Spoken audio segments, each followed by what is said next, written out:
तर लोकांच्या प्रॉपर्ट्या कोट्यावधीपर्यंत कशा वाढल्या असा सवाल विचारला अजित पवारांनी। अजित पवारांकडून आमदार महेश लांडगे यांचं नाव न घेता टीका करण्यात आली।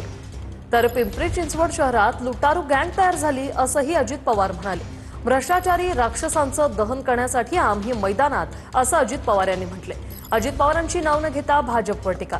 याआधी पिंपरी चिंचवड महापालिकेत भाजपची सत्ता होती।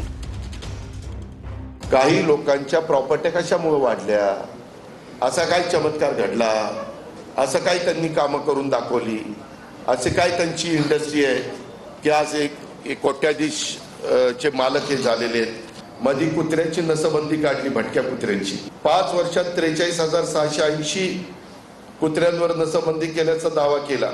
असलं भ्रष्टाचार चाललेला, असलं धुलाई आपल्या महानगरपालिकेची चाललेली। पण आम्ही सत्तेचा उत्मात होऊन दिला नाही, माज होऊन दिला नाही। आता सत्तेची मस्ती, नशा आणि माज आलेला आहे आणि त्यामुळे या सगळ्या घटना घडतायत।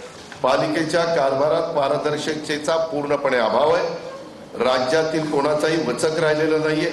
त्यामुळे शहरामध्ये लुटारू गँग तयार झालेली आहे आणि याच भ्रष्टाचारी राक्षसाचं दहन करण्यासाठी आम्ही हे सगळ्या निवडणुकीच्या मैदानात उतरलेलो आहे। माननीय पालकमंत्री बोलतात की या शहरातले गुन्हेगारी संपली पाहिजे, कोयता गँग संपली पाहिजे आणि दुसऱ्या बाजूला पुण्याच्या पूर्वेपासून पश्चिमेपासून दक्षिणेपर्यंत त्यांची उमेदवाराची यादी पाहिल्यानंतर सरसकट आपल्याला दिसतं की हे कुठल्या तत्वात बसतं हे मला माहीत नाही।